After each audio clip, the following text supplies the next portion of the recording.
Hello, I'm Dave, co-founder of Social Shifters. This is the Social Shifters podcast. In this podcast, I'll be speaking to incredible young people from all over the world, leaders, innovators, entrepreneurs, all tackling social and environmental issues that matter to them most. Listen in to hear top tips from some of the most incredible young minds on the planet.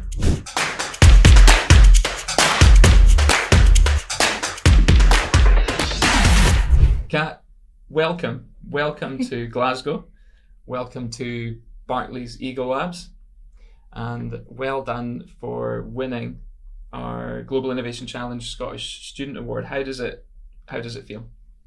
Well, it feels amazing. I couldn't believe in it at first, but I just feel very, very proud that I achieved that. It's great to have you here. It's great to hear about your idea. And it's great to have you here for our inaugural Social Shifters podcast. So yeah, thank you again for being here. No pressure at all. No pressure at all. No pressure at all. So I want to start with you and understand a little bit more about you and your idea. So can you take us through, your concept? Sure. So I'll just introduce myself. My name is Kat Pohorecka and I'm a product designer. And I'm a founder of MUDE, which is an adaptive fashion brand for insulin pump users. I started the project in 2021. It was actually my final university project. And I just decided to take it further and make it live, basically. So the whole concept came from the fact that my best friend, she's type 1 diabetic, and in 2020 she got her first insulin pump after years of doing injections. And it was supposed to be a great change for her because insulin pumps are supposed to give you better blood control, sugar levels control, but she discovered that she has some problems related to clothing. So insulin pump is basically a battery operated device that delivers insulin to your body in tiny portions throughout the day and night. But you have to have it connected to your body at all times. So it's connected with a tubing, and injection site is usually on your tummy or on your bum or on your thighs. And the problem was that she actually discovered that her clothes lacked pockets. And then I started thinking about it, and I just realized that women's pockets are not equal to men's pockets. So women's attire actually lack pockets and sturdy waistbands where you can attach the device to. And that's why I decided to combine my two passions and my expertise in product design. And I created a range of underwear for insulin pump users, for female insulin pump users. So the underwear is designed specifically to meet the needs of wearing an insulin pump. It offers an easy access and safety to the pump, and just makes it more comfortable to actually incorporate the insulin pump into daily clothing of many, many women. Incredible. It's a brilliant concept. And when we saw you pitch it, I think what really struck us in the panel of judges was the simplicity of the solution, and the simplicity that you came up with in the end came from the kind of investigation and discovery work that you did. Essentially your understanding, a deep understanding of the problem, probably starting with your friend. But can you tell us how you kind of work to understand this problem and come up with a solution in the first place? So it was quite a long journey, I'm not gonna lie, especially that I actually started doing customer discovery for this project during the pandemic. So you can imagine that it's not that easy when you have to suddenly switch to doing everything online, and people are not that comfortable actually to share their experience when they speak to you online. So what I did is that after speaking to my best friend, I wanted to actually reach out to more women. also in Scotland, because that's where I'm based, and my best friend, she's from Poland. So I just wanted to compare these experiences, learn more about what's the need and what is missing on the market. And I have to say, my first idea was to actually redesign insulin pump, because textiles, really, that was my passion. I could sew before, but we weren't doing that at uni. It wasn't part of the program at all. So at first I thought, okay, let's redesign insulin pump. And that's kind of what I had in my head when I started customer discovery, when I started to speak to other women with type 1 diabetes and wearing insulin pumps. And after, like a few weeks of doing that and thinking, well, I can do better, I just realized that it doesn't actually matter that much what I do, because if I redesign a pump, that solution won't get on the market for many years. And there's such a competition, on the market already. And I realized that there's a need for a product that would help right now. And that's kind of worked together, my passion for sewing, textiles, for medical product design. And I just started exploring solutions that could be made for today, that could be on the market soon, that could help real people right now. So that's how, I moved from redesigning insulin pump to basically creating a line of lingerie. But there's some really important points and lessons in there, I think, for anyone else who is thinking about taking forward a concept or acting on a social or environmental issue that matters to them, doing that deep thought and investigation and speaking with the people who are most affected, you can completely pivot on a concept and end up with something quite different early on. Yes. But I would have to say that this project was quite difficult as well, because I don't have type 1 diabetes. Mm-hmm. I don't actually wear an insulin pump. So those interviews, this customer discovery that I did, that was crucial for me to be able to better understand the problem. And, having a friend for so many years, I didn't realize how much she struggled daily with type 1 diabetes. Mm. So I also thought that for this project, I can actually spread awareness on type 1 diabetes, because it is a condition that affects 400,000 people in the UK, but millions of people globally. So I think that it's important that we know about it, that we know how to react, but also that we introduce solutions so the people don't feel like they are different in a way. Yeah, and they are included. Yes, exactly. So that runs into the whole concept, of adaptive fashion, and that's my goal, to actually build on the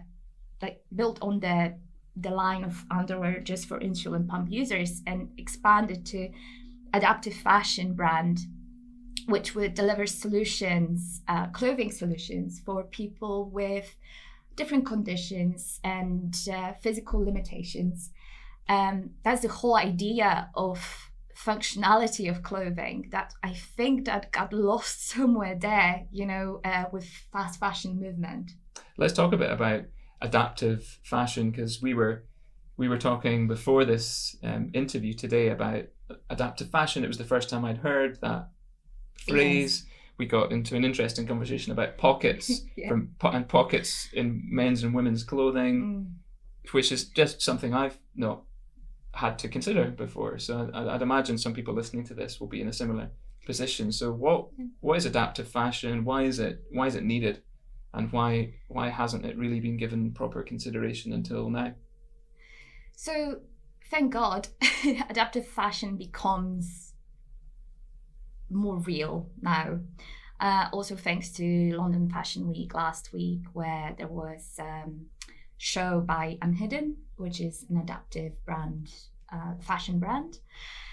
But it's basically adaptive fashion creates garments for people who need their clothes to be functional, who need their clothes to carry any wearable medical technology, for example, or stoma bags, or so many wheelchair users.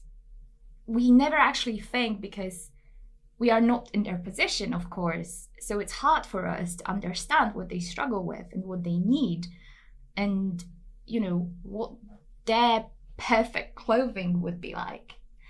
And I think that's great that so many more designers actually want to explore the problems that other people struggle with, and they want to help. And even though it's not actually for them, like they won't make a use of that themselves. So I think that's great. Do you think adaptive fashion and the consideration of people with disability in the world of fashion is coming into the mainstream? Is it being adopted, that thinking, or are we a long way away from that? I think that we are just starting to adopting it. And I think that one of the reasons is that, there's like 15% of people in the world have a disability, and those numbers are growing. And I think that we are just starting to realize that, like fashion shows, for example, London Fashion Show doesn't have to be about, one silhouette and one type of clothing, just couture. It can be about, functionality, showing real people with real needs, and, like letting them live with style as well, which is like very important, because for your psychology, how you present yourself to others is important. And I think that it builds your self-confidence if you can just wear what you want to wear, not what is given to you, because there are no other options. And that was actually a very interesting point in my customer discovery when I was talking to other women, that lots of them actually started altering their clothes. They were buying clothes off the rack and putting pockets in, or like buttonholes, so they can feed the tubing of the insulin pump through. So it's quite amazing, how much, but obviously not everyone has those skills, and not everyone has money to adapt their clothes to their needs. Or time, which yes, time is probably very crucial there. So I think that this kind of like shows that people need other solutions. So Kat, let's talk about pockets. Pockets. We had an interesting conversation pre-interview about my pockets and your pockets and how they differ, and it's already got me thinking a little bit about inequalities and perspectives in the world of fashion and clothing for men and women as one category, let's say. So why have I got more pockets than you have? Well, to be honest, why do you have deeper pockets? we have the same devices, we have probably the same phone or similar size. So why is it that male pockets are actually bigger and there's more of them than women's pockets? I think that it just became a thing, in fashion. Lots of men designing for women as well when it comes to fashion.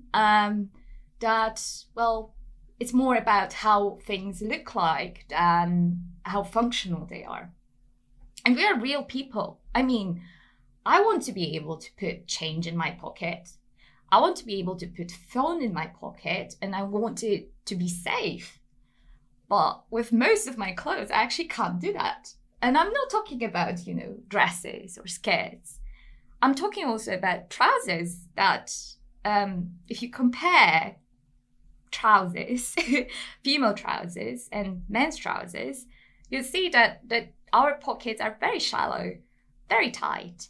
You can't fit anything in there except for maybe change. And it's just not functional at all. So the issue here is actually broader than people of ability or various levels of ability. Yeah. It's actually about functional Yes. clothing for everybody. There's a lot of, gender bias related to fashion design, but also if we talk about like medical devices like insulin pump, the design of it is also gender biased, because the insulin pump is designed with a clip on the back very often to be either put in a pocket or to be attached to a sturdy waistband. And when we look at women's clothes, you could argue that actually, well, women's fashion, like we have so many other options to wear, and like it shouldn't be a problem. It's kind of, a trade deal. But for women wearing insulin pump, it's a big problem, because if they don't have pockets or sturdy waistbands, they have to wear like extra accessories to actually wear the insulin pumps. And they're not comfortable either. Very often, they are also designed for one type of silhouette. So that's a problem as well with fast fashion, that clothes are designed for one type of silhouette. If you have broader hips, if you have bigger busts, some clothes just won't fit you. And it's the same case with the functionality of clothing, with the accessories for insulin pumps, that belts or garters, they just won't fit a person who's, slightly overweight, for example. So there's like nothing out there for these women. So that's why I wanted to create something that would be for women of all ages, all skin colors, all sizes, that would just accommodate the needs of everyone. And I think that this is really important with fashion. Like, let's just, consider that not everyone looks the same. I totally agree. I mean, this is where the world of fashion needs to head, in your opinion? Yes. And I guess in your instance, MUDE, and your business that you're starting to found and grow, where does adaptive fashion and MUDE, your product lines, fit in the world of fashion in 5 and 10 years time? Are you moving with the mainstream or away from it? And of course, we're getting into lots of issues here around gender bias and around sustainability and fast fashion. These are all important issues. Very linked as well. Absolutely. So where does the industry need to go?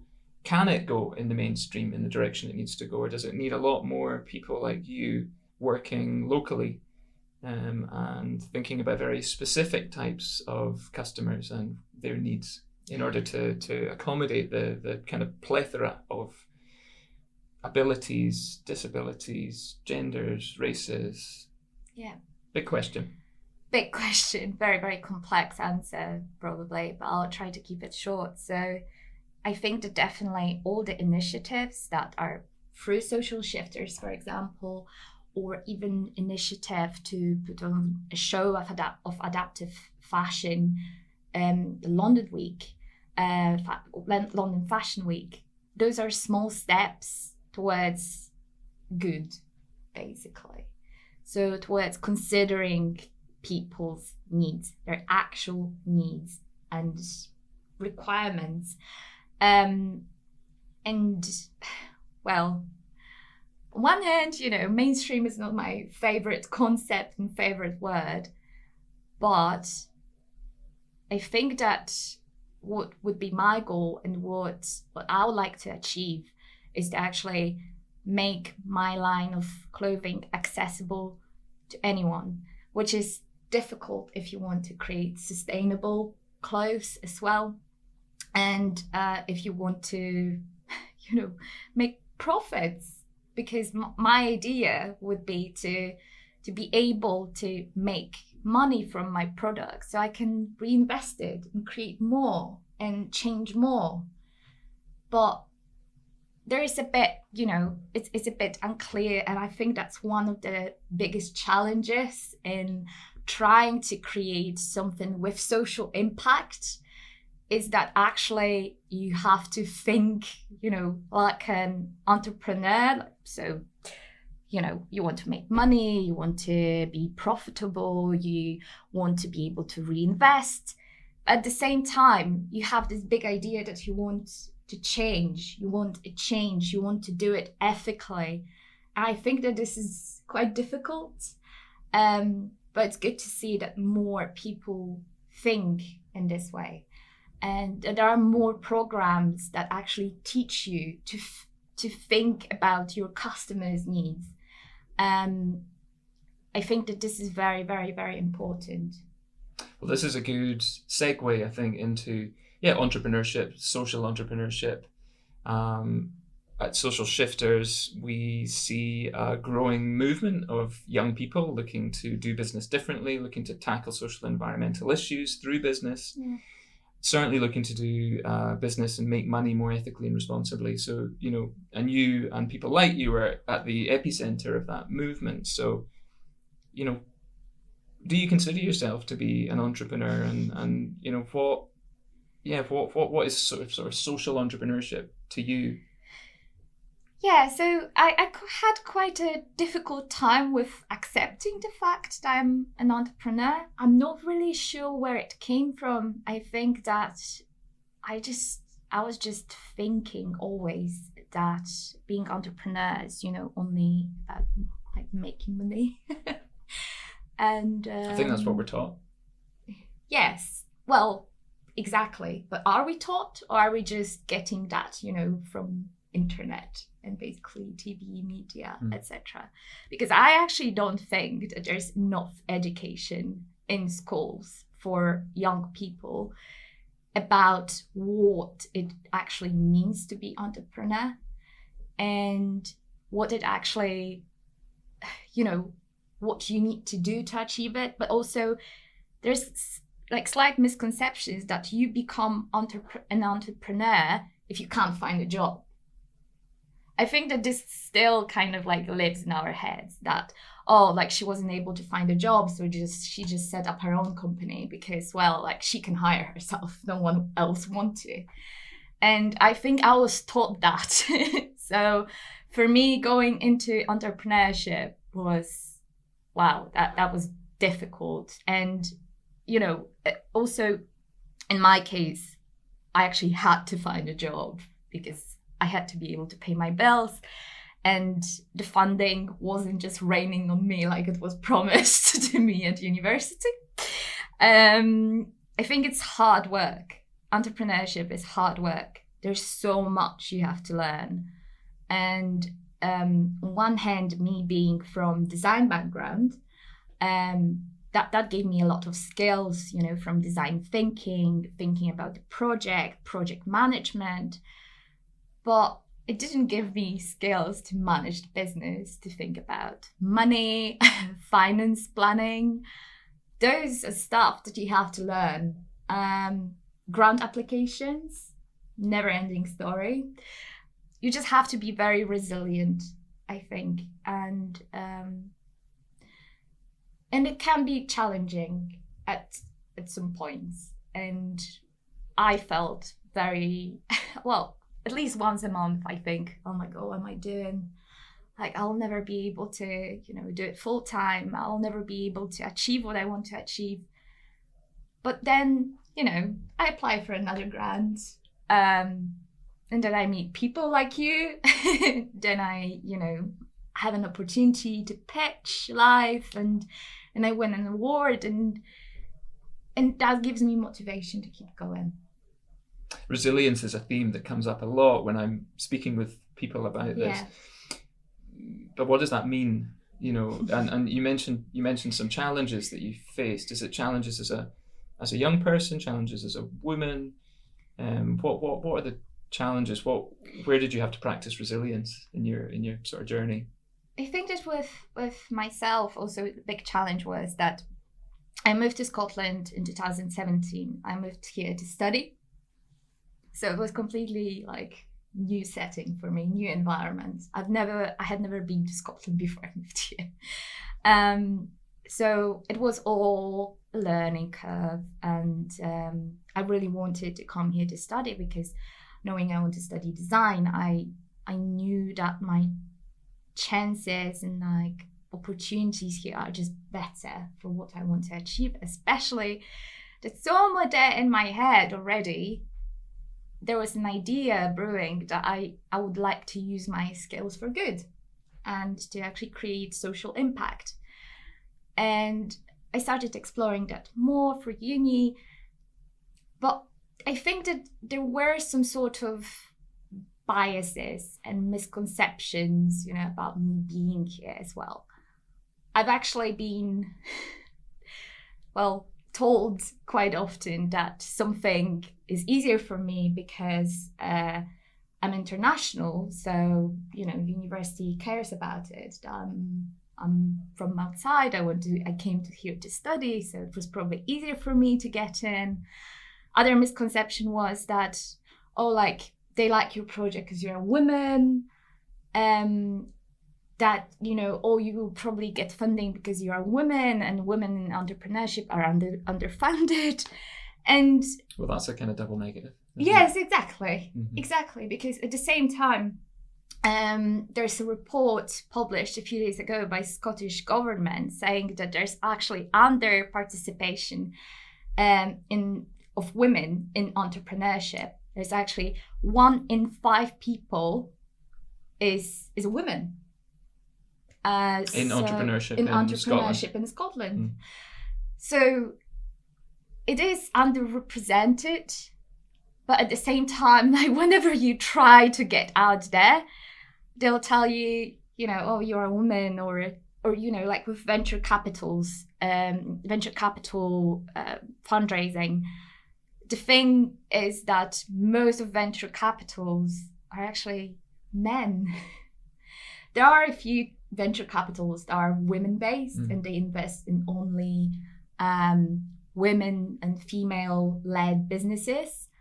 But most of them is just rooms full of white men that have money to spend, but they have money to spend on something that will bring them a lot of profits, and they might not actually want to give that money and reinvest it into community. And I think that this is quite tough if you are trying to lead a social enterprise, because you need money to sustain yourself, to grow your business. But at the same time, people not always want to give you money if they know that, or maybe they won't actually earn that much on it. Yeah, I think they're looking for a return on investment, aren't they? Yes. And it's a difficult, quick return. A difficult balance to strike, I think, when your passion and your interest in your concept is really more around the social or environmental purpose. Yes. That you're there to achieve. I started doing that not because I needed money. I started doing that because I, you know, after I finished university, I graduated. You know, the project was supposed to end, and I was just thinking, there are so many women that I spoke to that actually look for me to do something, that look for me to, you know, change something for them, design something for them, bring it to the market so they can test it, use it, buy it. And I just didn't want it to stop there. I think that this is probably, well, I didn't really start this journey because of money. I started it because I want to make a difference. What do you think then is needed in Scotland and in other parts of the world for women to be better represented in startup land? And yeah, what do you think is needed to help elevate entrepreneurs who have socially and environmentally focused innovations? Well, it all starts, you know, that there has to be a change that is incorporated gradually, and all has to start with education at early age and showing kids that, you know, no matter if you're a girl or a boy, you have the same opportunities, you have the same potential, you can do with your life whatever you want to do. And actually learning skills to be able to, start your journey as an entrepreneur, to think about others. You need tools, to be able to create an impact. So let's just teach kids about those tools, show them that there's a way. I'm sure that would be just better for everyone. Yeah, I 100% agree. And look, that's partly why we set up Shifters and what we're trying to do with our competition. So I'm just wondering what things have inspired you along the way, and who, I know that Bright Red Triangles at Edinburgh Napier have been definitely instrumental, and I'm sure there's been other people in your journey that have kind of pushed you along. So what have been the kind of, we've talked about the barriers, what have been the kind of the benefits or the high points of your kind of journey so far? I think one important thing is that the Scotland is really quite amazing when it comes to entrepreneurship, and I was really surprised how much support I got just from people who listened to the story and who cared. I thought that would be more difficult to explain something like problems with type 1 diabetes to people who have never experienced that. But I feel like people want to listen and they want to learn about problems of others. And I got great support from Bright Red Triangle, especially in this transition after I graduated and I didn't know what I was doing. They actually, gave me my first funding to start. But lots of people just are interested. Lots of people approached me. There are so many learning programs as well that you can join and learn more. It's a lot of work that you have to have time for. But I feel like there's a kind of like strong appetite for change in a way, and for actually teaching young people about entrepreneurship, about social change, social impact, creating more social enterprises. So yeah, and like social shifters, you're all about that. Thank you. Yeah, that's what I was looking for. Yeah, no, you're all about that, and I have to say that that all the materials, the kind of like program that was preparing for the next step, like business course that you provided access to. Also materials that are on the website, like for example, steps to startup. That's a great program that you have on the website. It's like a course of topics, and you can, as I said, I still have some lacks in knowledge. Of course, there's still a lot I need to learn. One of the things is financial planning. Yeah, and I just started reading some materials earlier today, actually, on your website. So I think it's great, and I think it's great that you also do it globally, because that gives chance to so many people who might not have support from anywhere else. So yeah. Cool. Well, look, I think that's a good place to wrap this up. We really appreciate you coming in and speaking with us. Lovely, thank you. Now, one thing we really want to try and do with this Social Shifters podcast is to inspire others to follow the same kind of or similar pathway to people like you. Yeah. And so we sometimes ask for a top tip or one thing that you would say to somebody who's a little bit earlier on in the journey than you are, or maybe something you might have said to yourself a few years ago, if you could go back. So if there was one thing, one piece of advice or something that you've learned along the way that you could pass on to your former self, what would that be? I think it's about not giving up. I think that there are so many moments, when I wanted to give up. I just was tired or disappointed, or I lost competition, or I was, told an unpleasant opinion about something. And then you just have to think about why you started doing that.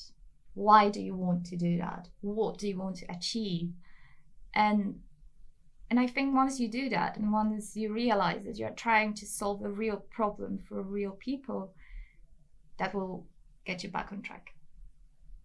Awesome. Perfect. Thank you. Well, I think we're going to tie it up. Thank you. Thanks for joining us, Kat, on our inaugural Social Shifters podcast.